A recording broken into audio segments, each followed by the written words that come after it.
Gérard, bonjour. Bonjour. Est-ce que vous pouvez vous présenter rapidement, nous parler de votre parcours et surtout ce qui vous a amené à travailler dans le droit du numérique et puis ensuite avec le temps à vous spécialiser sur les questions d'intelligence artificielle? Moi, je pense que je suis tombé dans le droit du numérique, en fait, bien avant que ça s'appelle du numérique. Ça s'appelait à l'époque du multimédia. C'est une continuation de ce qui était l'informatique. Et mon cabinet a été créé en 1997, pardon. C'est l'année où Google est né. Donc, depuis le début, on est dans le numérique. Je suis avocat spécialiste en droit des nouvelles technologies, propriété intellectuelle, protection des données personnelles. Et je dirige le cabinet As Avocat, qui est un cabinet qui est composé, c'est une niche, un cabinet de niche, qui traite à la fois toutes les problématiques que peut avoir une organisation lorsqu'elle est confrontée à des enjeux numériques. Voilà, de bout en bout, du contrat au litige, de la fabrique de projets à la sortie de solutions et à l'accompagnement vers le succès. Alors aujourd'hui, on va parler d'IA, vous vous en doutez. Sujet en vogue depuis quelques années, on pourrait presque dire depuis. Certains diraient que depuis ChatGPT en 2022, Non, mais en d'autres fait, pousseraient ça plus non, loin. c'est une blague ça, parce que en réalité, nous, les professionnels du droit, ça fait des années qu'on utilise l'intelligence artificielle. Elle était extractive, donc c'était des moteurs de recherche.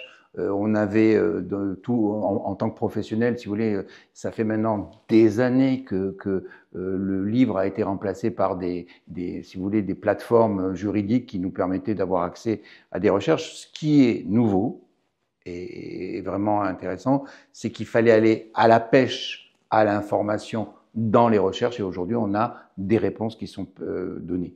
Mais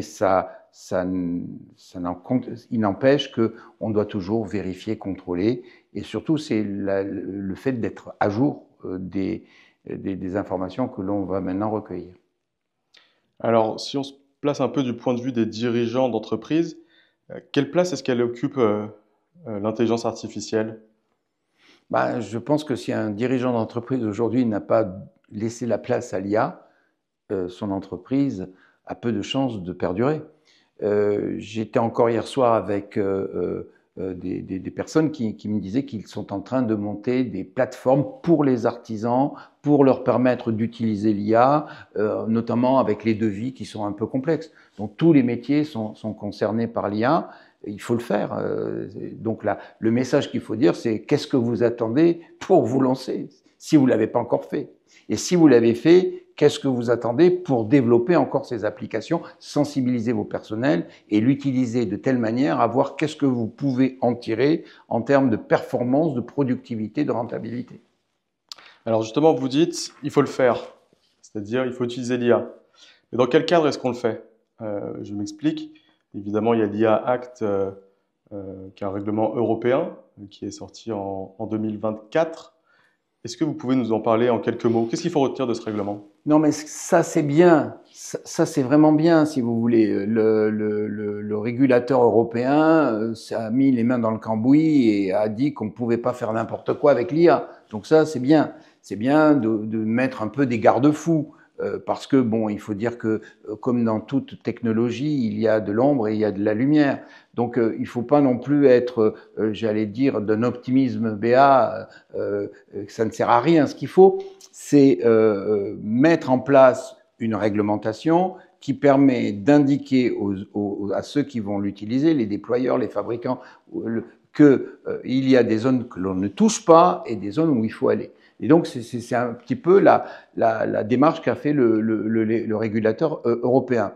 Donc, on a, dans le cadre de l'intelligence artificielle, l'IA Act, en fait, il a été mis en place certains principes. Le premier, et c'était une question qui était fondamentale, c'est de se dire, finalement, est-ce que l'IA peut être une personnalité, peut avoir une personnalité juridique?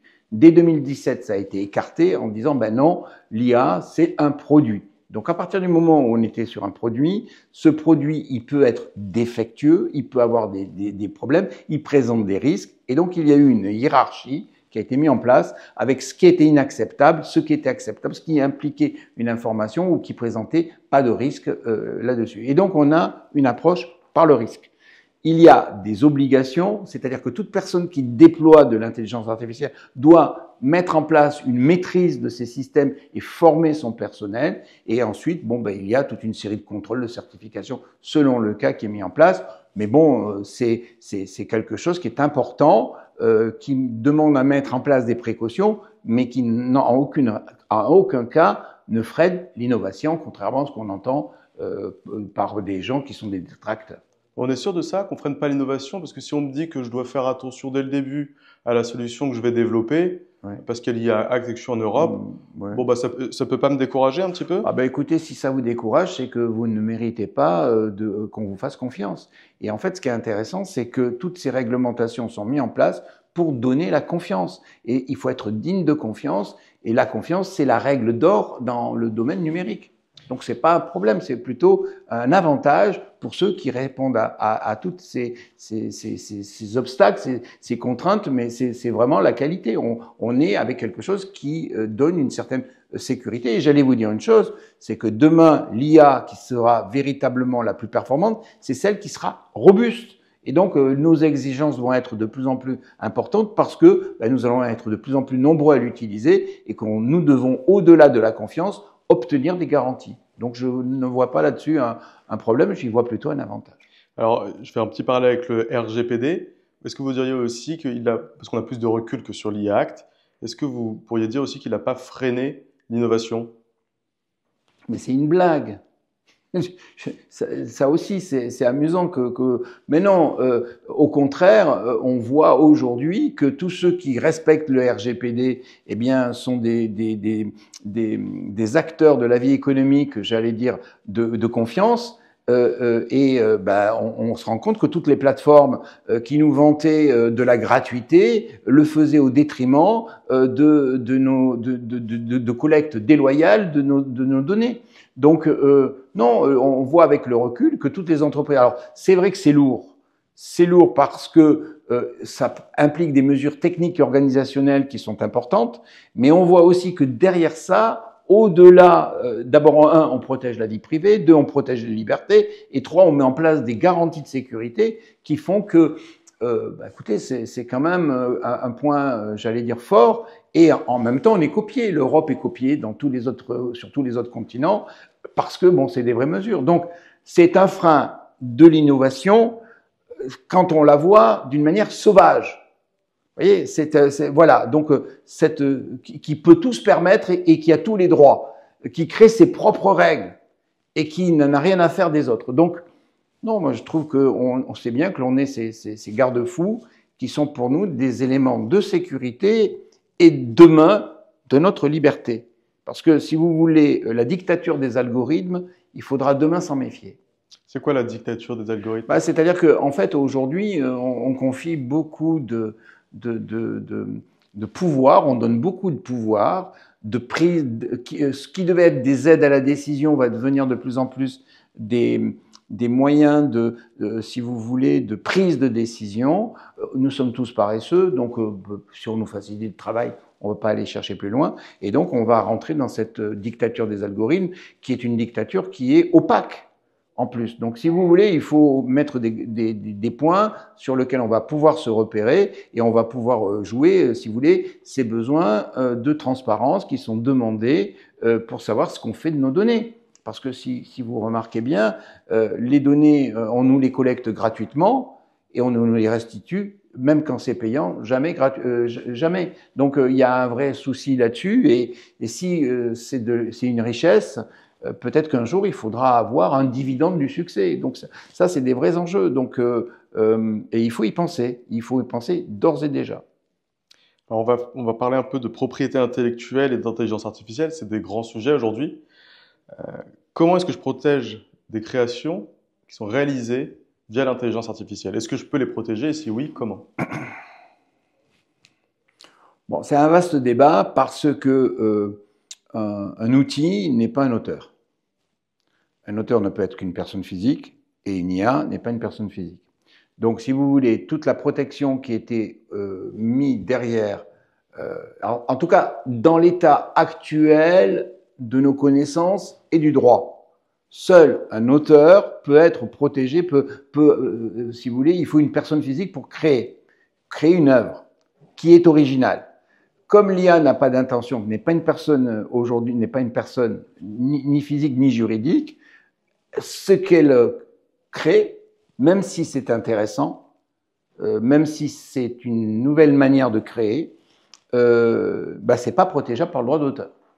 Donc, la propriété intellectuelle, ça va être, si vous voulez, les reliquats de ceux qui ont créé des contenus, qui se voient pillés, parce que en fait, on a besoin d'ingurgiter le plus de données possible, et ils vont essayer de faire une résistance, comme en son temps, lorsqu'il y a eu Internet, les photographes. En disant, ben voilà, il y a un droit moral, le respect et l'intégrité de l'œuvre, on a des natures. Donc ils vont tenter de faire ça. Il y a quand même des exceptions qui sont mises en avant, le fair use aux États-Unis, la fouille de données là-dessus, et puis ce fait qu'on peut interdire si vous voulez, d'ingurgiter une image en s'y opposant. Donc il y a des moyens qui ont été mis en place, et si on l'a pas fait, c'est qu'on l'autorise. Bon, c'est un peu compliqué la propriété intellectuelle. Je pense que tout ce qui pourra être démontré de manière originale, avec cette alliance homme-machine, où la part de l'humain sera aussi très importante et pourra être distinguée, pourra être protégé pour une partie sur cette création sui generis. Je pense qu'il va falloir faire un statut de création sui generis avec une partie c'est déjà le cas aux États-Unis, ou certains cas, pour la partie qui avait été réalisée dans l'écriture de scripts pour réaliser des prompts qui étaient faits par un auteur, il y a eu une protection sur ce contenu, mais pas pour ce qui avait été purement créé par l'IA. Donc, ça veut dire que je pourrais protéger mon prompt plus facilement. Un prompt, j'imagine, travaillé. Ouais, alors la question, le problème, c'est est-ce qu'une question est originale? Surtout, donc ça, c'est encore un autre problème alors, j'allais vous dire une chose, chaque fois qu'on a un problème d'originalité, vous pouvez dire que c'est original, seul celui qui tranchera, c'est le juge. Hein, on peut avoir des présomptions, on peut démontrer tout ça. Non, je pense, pour être très concret, que à partir du moment où on crée quelque chose, et que cette chose, elle intéresse des personnes, alors il y a une valeur. Tout ce qui est valeur, ça peut être juridiquement protégé, doit être juridiquement protégé. C'est parce qu'il y a une valeur qu'il peut y avoir une propriété, donc un droit de jouissance. Et donc la clé là-dessus, c'est de me faire des licences. Et à partir du moment où ça a une valeur, il y a eu du temps qui a été investi, ça me permet, moi, d'éviter d'en perdre. Même si on me vend l'IA en disant que ça me fait gagner beaucoup de temps, ça, c'est une vraie question. Est-ce que l'IA nous fait gagner autant de temps que ce qui est dit? Et chaque fois qu'on me vend du temps, en fait, c'est du temps que je perds pour autre chose, et c'est aussi pour supprimer du travail. Là aussi, on vous le vend en disant vous allez gagner en productivité, mais en réalité, on va supprimer de l'emploi. Ça aussi, c'est une question qui sera posée. Mais je pense que donc, ça serait l'idée de mettre en place des licences, de les monétiser, et donc on aurait la paix. Peut-être aussi d'avoir des sortes de licences globales avec un prix qui pourrait être fait. On sait aujourd'hui que le coût d'un prompt, le coût d'une réponse, c'est 0,23 centimes de dollar. Bon, donc on a déjà une idée. On peut déjà donc caler là-dessus ce que je mets en valeur ajoutée par-dessus. Et donc, on va travailler en valeur. Cet accès à la valeur peut avoir un prix, ou gratuit parce que je récupère tes données, ou payant parce que je veux récupérer ton travail. Vous voyez? Et donc, franchement, nous les avocats, nous allons apporter à nos clients qui voudront réfléchir intelligemment et de manière économique et financière, on leur apportera des réponses, et il y a des moyens, et on aura des actions pour les protéger. Peut-être, alors, je pense, et aussi, pour être, que beaucoup d'actions sont engagées sur la base de la contrefaçon et donc du pillage de l'auteur, pour pouvoir ensuite montrer qu'il y avait un prix à payer, et de savoir que c'est pratiquement perdu, mais montrer qu'il y a un problème, qu'il y a un litige, et aller sur une action en concurrence déloyale, en responsabilité civile ou parasitaire. Voilà, c'est un peu mon idée. J'attaque sur un point en disant, vous voyez, c'est scandaleux, etc. Et tout le monde est d'accord là-dessus, mais qu'est-ce qu'on peut faire? Le droit là n'apporte pas de réponse, mais il y a d'autres moyens juridiques pour avoir et obtenir compensation. Alors, le droit, justement, c'est un sujet sur sur la question du préjudice qui serait causé par une IA et donc les questions de responsabilité juridique. Qui est-ce qui est responsable? Le développeur de la solution, l'entreprise qui l'utilise ou l'utilisateur final? C'est une très mauvaise question que vous posez, mais elle a le mérite d'être posée. Mais c'est n'importe quoi. C'est n'importe quoi parce qu'on n'a pas aujourd'hui ce qu'on appelle une responsabilité objective, sans faute. Voilà, il n'existe pas de principe de responsabilité sans faute. Donc en fait, il faut montrer d'où vient la faute. Donc il y a une faute, mais il va falloir essayer. L'IA en tant que tel, c'est un produit. Donc un produit, il est défectueux, il n'est pas conforme, et donc on va remonter sur celui qui l'a mis en place. Donc il y aura où le déployer. Donc on arrive, si vous voulez, à remonter, si vous voulez, la chaîne des responsabilités. Autant on avait, quand on est sur le net, une cascade de responsabilités, autant ici, il faudra remonter la chaîne des responsabilités. Donc on arrivera à trouver, si vous voulez, quelque chose. Maintenant, si demain, on arrivait à créer une personnalité juridique, ce ne serait pas le tout d'avoir une personnalité juridique avec l'IA, il faudrait lui affecter un patrimoine. Parce que s'il y a des responsabilités, il faudra pouvoir aller, si vous voulez, et donc il faudrait créer des fonds. Ce fonds pourrait être, par exemple, sous la houlette de compagnies d'assurance. Mais l'IA, quand il y a une faute, bah, c'est celui qui l'a mis, le déployeur, celui qui l'a fabriqué, etc., le développeur. Donc il y a des risques qui ont déjà été identifiés, les biais, etc., et sur lesquels on demande des informations. Mais une faute en tant que telle, ben c'est celui qui l'a mis en place. On est en train, dans les entreprises, de se poser la question, dès lors qu'un employeur met en place un système d'intelligence artificielle, l'IA obéit à l'employeur, et donc il y aurait un lien de subordination, et donc c'est la responsabilité est celle de l'employeur. Bon, sauf à lui à démontrer qu'il a mis en place des chartes, que en fait les gens ne les ont pas respectées, et donc il y a eu une faute qui a été faute réelle et sérieuse, ou une faute grave en ne respectant pas les consignes que l'on a mis là-dedans. Oui, c'est simple. Vous parlez de charte, donc j'imagine de charte IA, c'est un sujet, je sais, qui vous intéresse. C'est que vous seriez plutôt du parti de dire n'interdisons pas l'usage de l'intelligence artificielle par les salariés d'une entreprise, mais encadrons-la. Qu'est-ce que ça veut dire? Bah, je pense qu'aujourd'hui, on n'a pas le choix, il faut l'utiliser. Donc, plutôt que d'interdire, alors il y a peut-être des raisons objectives d'interdire. On peut vouloir interdire l'utilisation d'une IA parce que, en fait, ils sont sur des plateformes qui ne sont pas suffisamment sécurisées, où il peut y avoir des fuites d'informations. Et donc, on n'en aurait plus la maîtrise. Mais à partir du moment où vous avez un espace sécurisé, l'interdire est pour moi une absurdité. Donc ça, c'est déjà le premier point. C'est vraiment un point important. Donc ensuite, puisqu'on l'autorise, bah, on met en place des règles. Et donc c'est très bien de donner, notamment on doit sensibiliser et montrer qu'on a la maîtrise de son IA. Donc c'est très bien de le faire dans le cadre de chartes. Donc à la question que vous me posiez, oui, mettre en place des chartes, c'est aussi donner un permis pour une bonne conduite et éviter, si vous voulez, des problèmes de circulation. Voilà. Donc ça, l'entreprise le fait, elle le fait très très bien. Sur les parties. Après, je voulais dire quand même aussi une chose, c'est que le vrai danger pour l'entreprise, c'est qu'aujourd'hui, si elle interdit ou si elle laisse faire n'importe comment, c'est le shadow IA. Et ça, en fait, ça crée, si vous voulez, des parcours très dangereux où, en fait, l'employeur n'a pas la maîtrise. Et non seulement il n'en a pas la maîtrise, mais il pourrait en supporter les conséquences. Donc il doit vraiment réguler tout ça. Donc si vous voulez, il a des mesures de sécurité à prendre et ça en fait partie. Sur la partie, donc toujours là aussi sur la stratégie d'une entreprise, en quoi est-ce qu'une bonne gestion juridique de l'intelligence artificielle peut se transformer en avantage concurrentiel?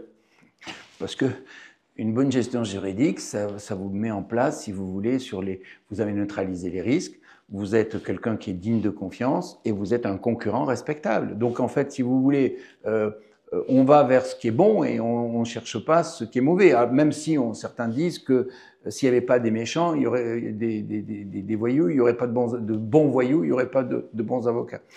Mais bon, peu importe. Moi, je dirais que non, cette démarche est une démarche compliance. C'est une démarche qui va vers une responsabilité et responsabilisation de l'entreprise et de ses dirigeants vis-à-vis en fait des personnes à qui elle va demander d'utiliser l'IA.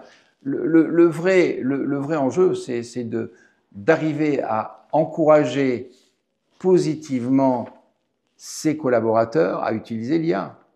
Parce que eux, ils voient plutôt un danger. Ils y voient un danger de dire, mais est-ce que demain, je serai dans une entreprise, dans cette entreprise-là? Quand on voit ce qui se passe dans le domaine de la presse, quand on voit ce qui se passe dans le domaine de tout ce qui est le marketing, les agences de communication, dans le domaine de la traduction, dans le domaine de l'expertise comptable, demain aussi dans le domaine des avocats, etc., et tout ce qui sont des services, les voyages, le doublage, donc on se rend compte qu'il y a de véritables enjeux et que l'arrivée de cette nouvelle technologie n'est pas neutre sur l'emploi, ne sera pas neutre sur l'emploi. Il y aura certainement plus de... Vous savez, lorsque est arrivée l'électricité ou l'eau courante, les porteurs d'eau ont été supprimés. Lorsqu'est arrivée l'automobile, les cochers ont disparu. Donc chaque nouvelle technologie, c'est ce qui a été dit par Schumpeter, qui est vraiment très important, c'est qu'il y a en fait une création destructrice. Et en même temps, n'oublions pas que l'innovation, c'est pas le progrès. Le progrès, il apporte quelque chose de positif à la société, alors que l'innovation, elle doit avoir une démarche éthique et elle doit faire ses preuves. L'innovation peut être bonne, peut être mauvaise, et donc c'est à nous à fixer un petit peu les limites. L'Europe a une bonne démarche là-dessus. Pour conclure, selon vous, quelle sera la principale évolution en matière d'IA dans les prochains mois, dans les prochaines années? Alors, d'abord, je pense que dans des domaines de recherche, et toutes les entreprises qui sont dans la recherche vont faire des progrès considérables en utilisant l'IA adaptée à leurs besoins. On le voit, le métier dans tout ce qui est brevetable, enfin, il va y avoir des choses qui sont incroyables que l'on n'arrive même pas à imaginer. Et ça va très, très vite. Donc ça, c'est la première des choses. La deuxième chose que je vois, c'est que on n'a pas le choix. Si on ne le fait pas, on ne sera pas là.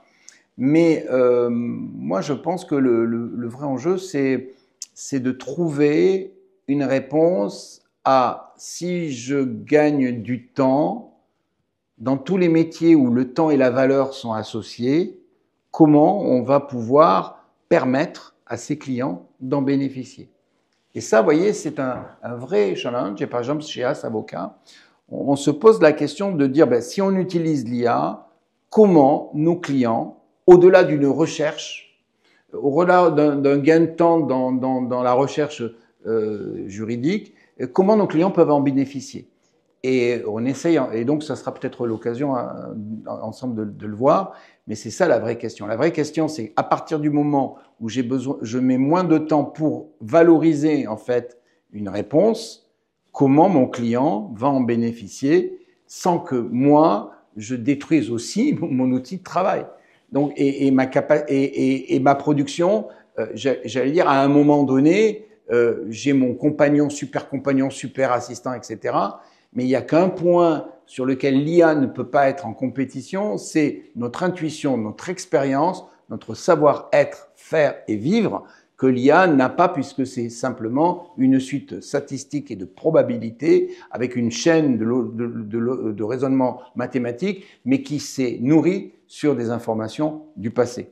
Donc il y a plein de choses à voir aujourd'hui, mais c'est ça la vraie question. On n'a pas le choix, mais nous avons économiquement un besoin de revoir un petit peu notre copie sans qu'elle réduise en fait notre attractivité pour que les clients viennent nous voir. Et je pense que la solution, en tout cas pour les métiers du droit, c'est la proximité, c'est le rendez-vous client et être ensemble, parce que quand vous êtes ensemble, le client vous voit, il voit un petit peu tout ce que vous pouvez, que vous produisez, qui n'a pas été fait. Parce que là aussi, les gens, il va y avoir ce côté du leurre. Est-ce que c'est toi qui réponds ou c'est une IA?